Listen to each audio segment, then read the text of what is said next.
O Caibalion. Capítulo 14. O gênero mental.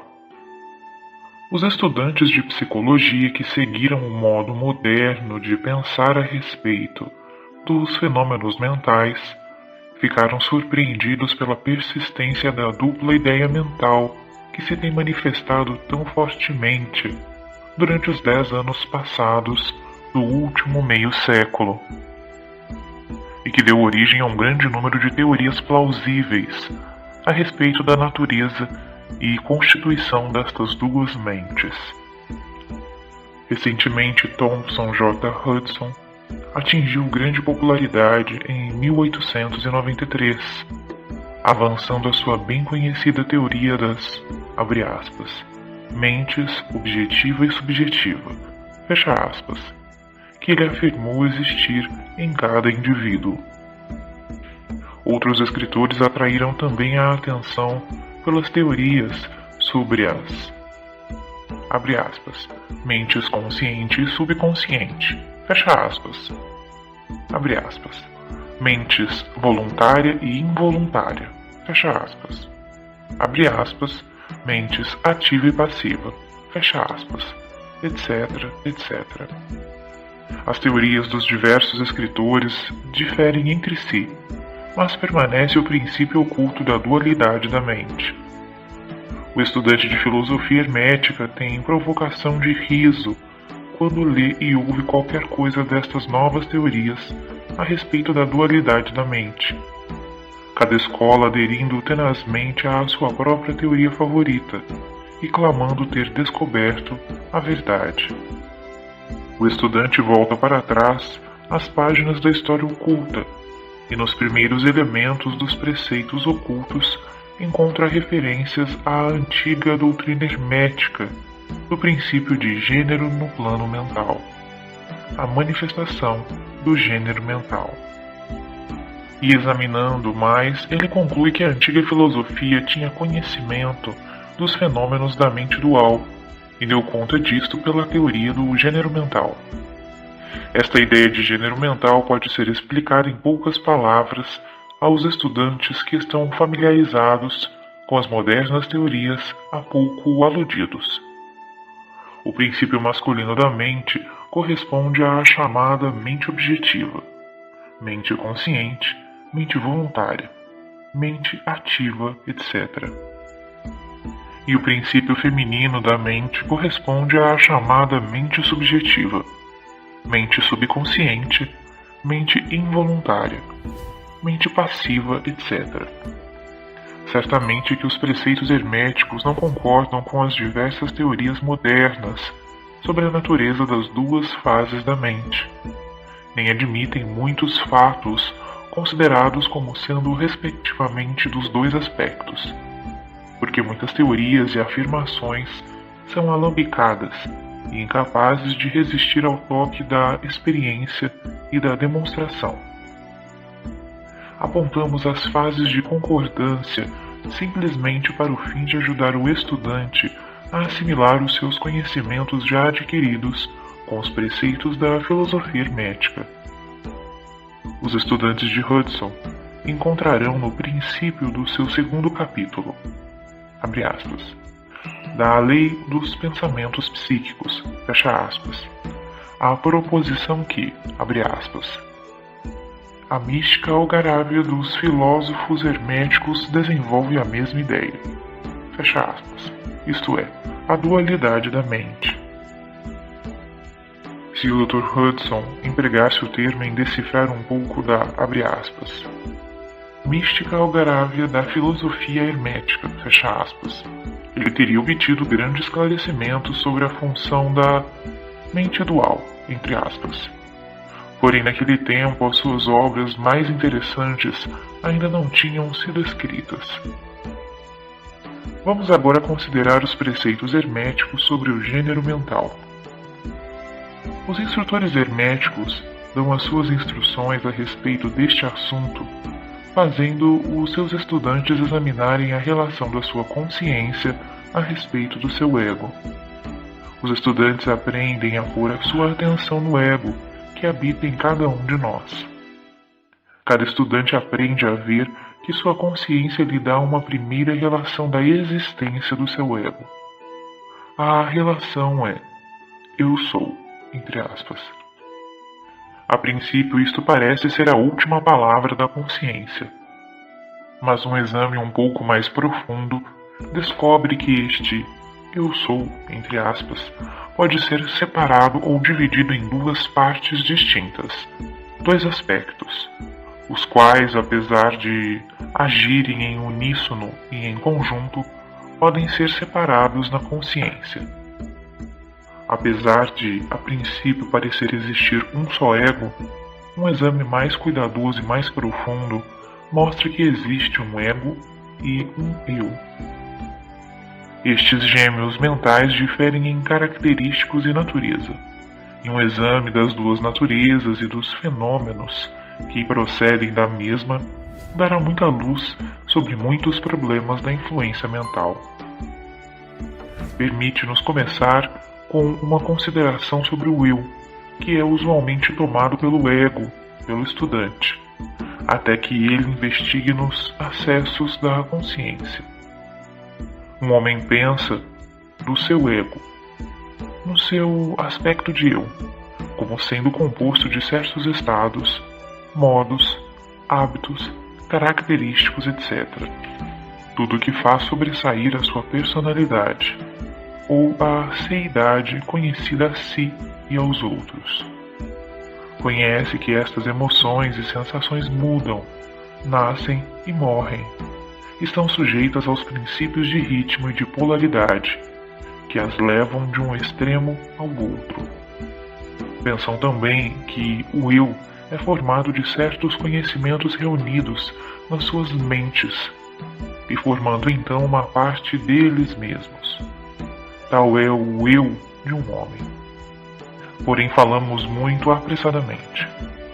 O eu de muitos homens pode ser considerado como consistindo da sua consciência corpórea e dos seus apetites físicos, etc.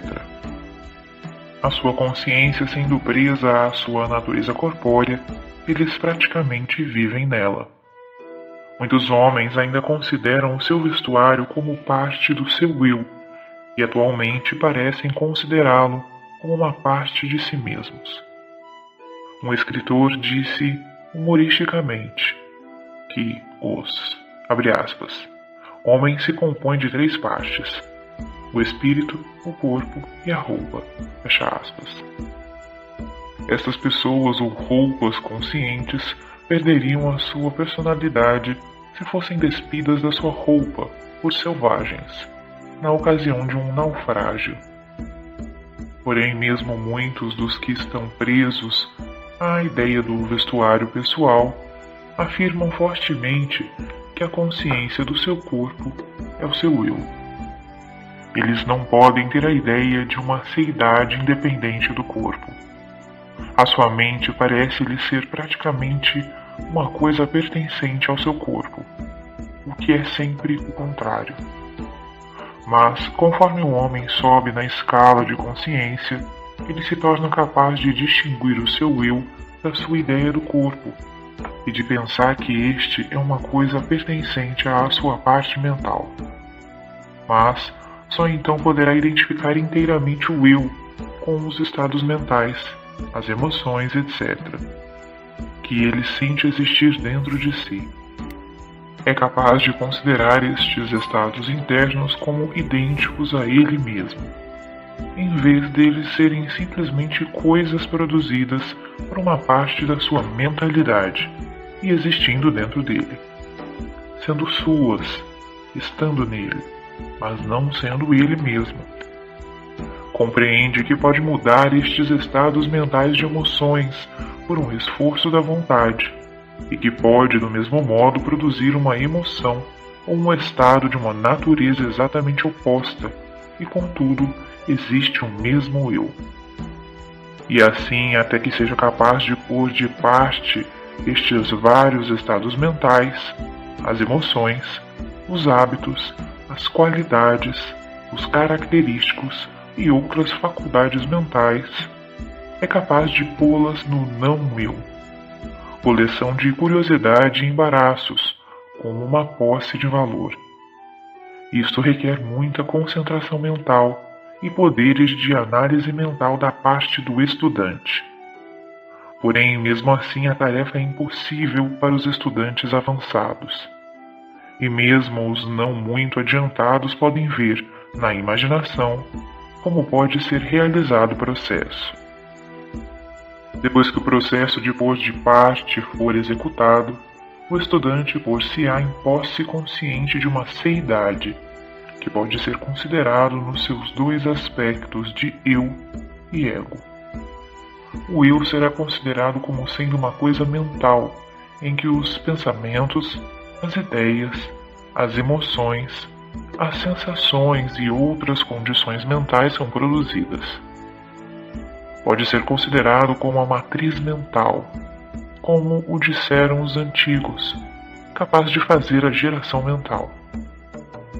Manifesta-se a consciência como um ego feminino com poderes latentes de criação e geração das progênies mentais de todas as espécies e reinos. Sente-se que as suas forças de energia criativa são enormes. Contudo, parece ser consciente que ele recebe muitas formas de energias do seu ego companheiro, ou de outro ego, quando é capaz de dar existência às criações mentais. Esta consciência traz consigo a realização de uma enorme capacidade para a operação mental e a habilidade criativa. Porém, o estudante descobre logo que isso não é tudo o que percebe dentro da sua consciência interior. Percebe que existe uma coisa mental que é capaz de querer que o ego feminino acione na direção de certa linha criativa, e que também é capaz de sustentar e provar a criação mental. Esta parte deles mesmos dizem ser chamada ego.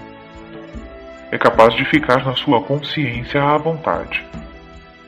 Não tem uma consciência de habilitações para gerar e criar ativamente, no sentido do processo que acompanha as operações mentais, mas sim no sentimento e consciência de uma facilidade para projetar uma energia do ego masculino ao ego feminino. Um processo de desejo que a criação mental comece e continue. Compreende também que o ego masculino é capaz de sustentar e abrigar as operações da criação mental do ego feminino. Na mente de cada pessoa existem estes dois aspectos. O eu representa o princípio masculino de gênero, e o ego representa o feminino. O ego representa o aspecto de existência, o eu, o aspecto de estado. Deveis saber que o princípio de correspondência opera neste plano do mesmo modo que o faz no grande plano em que é feita a criação dos universos. Ambos são semelhantes, porém muito diferentes em grau. Abre aspas. O que está em cima é como o que está embaixo, e o que está embaixo é como o que está em cima. Fecha aspas. Estes aspectos da mente, os princípios masculino e feminino, o ego e o eu, considerados em relação com os conhecimentos dos fenômenos mentais ou físicos, dão a chave mestra destas pouco conhecidas regiões da operação e manifestação mental. O princípio de gênero mental manifesta a verdade que se oculta debaixo do campo total dos fenômenos de influência mental, etc. A tendência do princípio feminino é sempre em receber impressões, ao passo que a tendência do princípio masculino é sempre em dá-las ou exprimi-las. O princípio feminino tem um campo de operação mais variado que o princípio masculino. O princípio feminino dirige a obra da geração de novos pensamentos, conceitos, ideias, incluindo a obra da imaginação. O princípio masculino contenta-se com a obra da vontade, nas suas várias fases. E assim, sem o auxílio ativo da vontade do princípio masculino, o princípio feminino pode contentar-se com a geração de imagens mentais, que são o resultado de impressões recebidas de fora, em vez de produzir criações mentais originais. As pessoas que prestam uma contínua atenção a um assunto empregam ativamente ambos os princípios mentais. O feminino na obra da ativa geração mental e a vontade masculina na estimulação e fortificação da porção criativa da mente. A maioria das pessoas empregam realmente o princípio masculino, mas pouco, e contentam-se com viver de acordo com os pensamentos e as ideias insinuadas no eu pelo ego das outras mentes. Porém, o nosso propósito não é demorarmos-nos na consideração desta fase do assunto, que pode ser estudada num bom livro de psicologia, com a chave que nós vos demos sobre o gênero mental. O estudante dos fenômenos psíquicos está ciente dos admiráveis fenômenos classificados sob o título de telepatia, transmissão de pensamento, influência mental, sugestão, hipnotismo, etc. Muitos procuraram para uma explicação destas várias fases de fenômenos as teorias dos diversos instrutores da mente dupla. Em certa medida estão certos, porque há claramente uma manifestação de duas fases distintas da atividade mental. Porém, se esses estudantes considerarem estas mentes duplas à luz dos preceitos herméticos a respeito das vibrações e do gênero mental, compreenderão que têm na mão a chave com que tanto esforço procuravam. Nos fenômenos de telepatia, vê-se como a energia vibratória do princípio masculino é projetada para o princípio feminino de outra pessoa, e este toma o pensamento semente e o desenvolve até a madureza. Pela mesma forma operam a sugestão e o hipnotismo. O princípio masculino da pessoa, dando as sugestões, dirige uma exalação da energia vibratória ou força-vontade para o princípio feminino da outra pessoa, e esta última, aceitando-a, recebe-a em si mesma, e age e pensa de conformidade com ela. Uma ideia assim recolhida na mente de uma pessoa cresce e se desenvolve, e com o tempo é considerada como a melhor produção mental do indivíduo, porquanto em realidade é como o ovo do cuco colocado no ninho do pardal, quando este destrói a produção direta e se põe no ninho. Um método normal é para os princípios masculino e feminino na mente de uma pessoa coordenar e agir harmoniosamente em conjunção com a de outra. Mas infelizmente o princípio masculino nas pessoas médias é muito lento em agir. O estendimento da força-vontade é muito vagaroso. E a consequência é que tais pessoas são quase inteiramente dirigidas pelas mentes e os desejos das outras pessoas, às quais ela permite que façam as suas ideias e os seus desejos. Com poucas ações ou pensamentos originais são realizados pelas pessoas médias, não são a maioria das pessoas simples sombras e ecos de outras que têm vontades ou mentes mais fortes que elas? Isso parece porque a pessoa média vive mais na consciência do seu eu do que na do ego. Está polarizado no seu princípio feminino da mente, e o princípio masculino, em que se acha à vontade, é obrigado a ficar inativo e sem emprego. O homem e a mulher fortes do mundo manifestam invariavelmente o princípio masculino da vontade, e a sua força materialmente depende deste fato. Em vez de viver das impressões dadas às suas mentes pelos outros, dominam a sua própria mente pela sua vontade, obtendo a espécie desejada de imagens mentais. E ainda mais, dominam do mesmo modo as mentes dos outros. Vede as pessoas fortes, como implantam os seus pensamentos sementes nas mentes das massas do povo, fazendo assim este pensar de acordo com os desejos e as vontades desses indivíduos fortes, Isto é porque as massas do povo são como que criaturas carneiros, não dando a origem a uma ideia própria e não empregando suas próprias forças de atividade mental. A manifestação do gênero mental pode ser observada ao redor de nós todos os dias. As pessoas magnéticas são as que podem empregar o princípio masculino como o fim de imprimir as suas ideias nos outros. O ator que faz o povo chorar ou rir como quer. O faz empregando este princípio. E assim é sucessivamente o orador, o político, o pregador, o escritor, ou qualquer pessoa que tenha a atenção do público.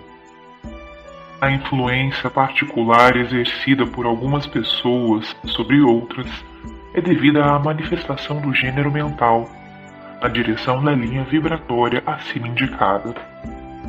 Neste princípio acha-se oculto o segredo do magnetismo pessoal, da influência pessoal, da fascinação, etc., assim como os fenômenos geralmente agrupados sob o nome de hipnotismo.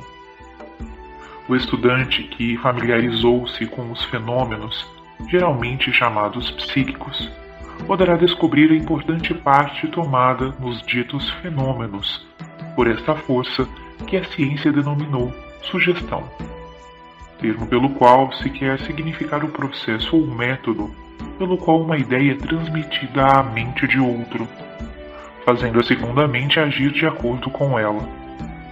Uma exata compreensão da sugestão é necessária para se compreender com inteligência os variados fenômenos psíquicos que a sugestão encobre. Porém, o conhecimento da vibração e do gênero mental é ainda mais necessário para o estudante da sugestão, porque todo o princípio da sugestão depende do princípio de gênero mental e de vibração. É costume dos escritores e instrutores da sugestão explicar que é a mente objetiva ou voluntária que faz a impressão mental, ou sugestão da mente subjetiva ou involuntária. Porém, não descrevem o processo ou não nos dão uma analogia na natureza pela qual possamos compreender melhor a ideia.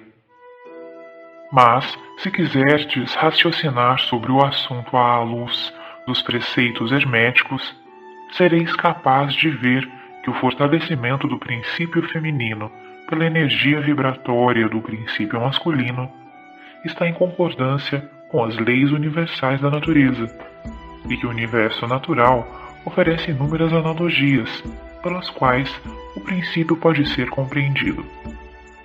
Com efeito, os princípios herméticos mostram que a verdadeira criação do universo segue a mesma lei, e que em todas as manifestações criativas, nos planos espiritual, mental e psíquico, está sempre em operação o princípio de gênero, manifestação dos princípios masculino e feminino. Abre aspas. O que está em cima é como o que está embaixo, e o que está embaixo é como o que está em cima. Fecha aspas. E mais ainda, quando se compreende o princípio de gênero mental, os variados fenômenos de psicologia tornam-se imediatamente adaptáveis a uma classificação e estudo inteligente, em vez de serem muito obscuros. O princípio se realiza na prática, porque é baseado nas imutáveis leis universais da vida. Não entraremos em extensa discussão ou descrição dos variados fenômenos da influência mental ou atividade psíquica. Existem muitos livros bons, escritos e publicados sobre este assunto nos últimos anos. Os principais fatos dados nesses vários livros são corretos, apesar dos escritores intentarem explicar os fenômenos por diversas teorias que lhes são favoritas. O estudante pode instruir a si próprio nestas matérias, e empregando a teoria do gênero mental, será capaz de pôr em ordem no caos das teorias e doutrinas contrárias, e poderá tornar-se mestre no assunto, se for inclinado a ele.